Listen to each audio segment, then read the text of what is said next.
पत्नी को रोता हुआ छोड़ा और वहां से आगे बढ़ते हुए चले। आगे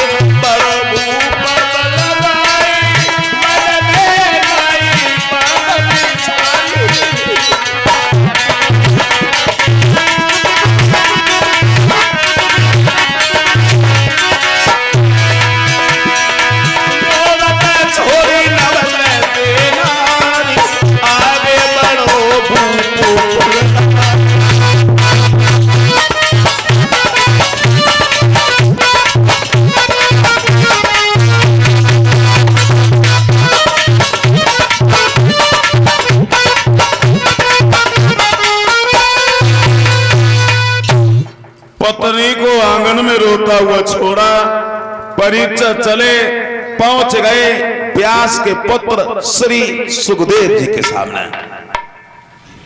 सारी बात बताई तो व्यास के पुत्र श्री सुखदेव समझ आते हैं कलयुग वो परीक्षित, चिंता नहीं करो।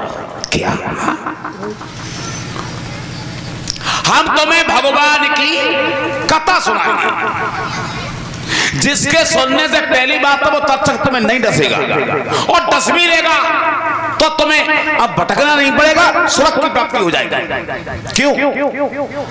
आग में जल करके मरे या फांसी लगा करके मरे या सर्प के डसने से मरे तो उसे अधोगति में भटकना ही पड़ता है, स्वर्ग की प्राप्ति नहीं होती। और हम तुम्हें भगवान की कथा सुनाएंगे जिसके सुनने से स्वर्ग की प्राप्ति होगी।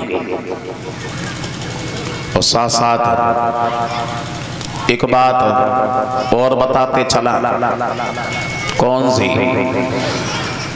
कि श्री सुखदेव जी का जन्म कैसे हुआ और इन्हें इतना ज्ञान कैसे था, आओ बताते चले जल्दी जल्दी।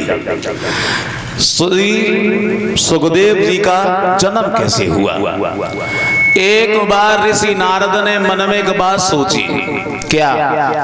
ये सोचा कि बहुत दिन हो गए भोले बाबा और पार्वती में झगड़ा नहीं हुआ, आओ हम आज भोले बाबा और पार्वती में झगड़ा करवाएंगे।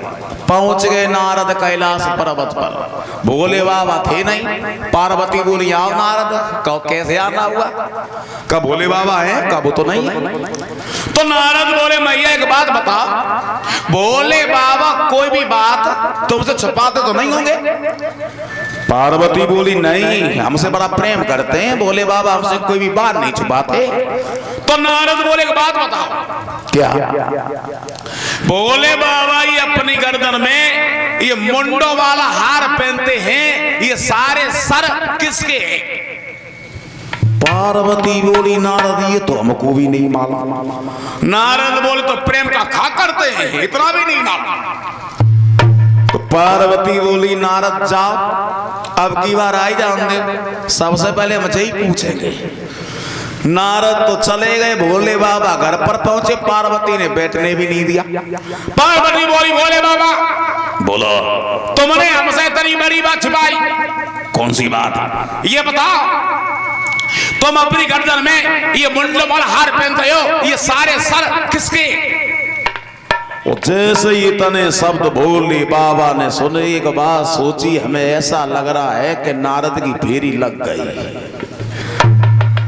क्या नारद आए थे? बोले हाँ नारद, उन्हीं ने तो मेरी आंखें खोली। भोले बाबा बोले हमें जमाना पत्र का ज्यादा ही आंखें खोली है, न पूछो बढ़िया रहेगा। भोले बाबा की बात सुनकर के पार्वती बोली क्यों ना पूछे? तो भोले बाबा बोले पार्वती अगर हम बताएंगे तो ये बात सुन करके तुम्हें बहुत बड़ा दुख होगा। तो पार्वती बोली नहीं भोले बाबा मुझे बता। तो भोले बाबा बोले सुनो पार्वती, ये तुम सारे सर देख रही हो ना, ये तुम्हारे तुम्हारे। पार्वती बोली मेरे? मेरे कैसे? भोले बाबा बोले सुनो पार्वती, तुमने ब्रह्मा जी से वरदान मांगा था, जब जब मैं जन्म ले तब तब तुम्हारी शादी मेरे साथ में हो। तुम जन्म लेती हो, मेरे साथ शादी हो जाती है, तुम खत्म हो जाती हो, फिर जन्म लेती हो, फिर शादी हो जाती है, फिर खत्म हो जाती है। क्यों? क्योंकि तुम अमर नहीं हो और मैं अमर हूं। तो ये बात सुन करके पार्वती को बहुत बड़ा दुख हुआ। अब पार्वती बोली, माफ करना भोले बाबा, मैं मरना नहीं चाहती, मैं भी अमर होना चाहती हूँ, कोई उपाय है? भोले बाबा बोले, है क्या? का तुम अमर कथा सुन लो तब। तो पार्वती बोली, अमर कथा सुनाएगा कौन? भोले बाबा बोले, जानता तो मैं भी हूं, का तुम ही सुना।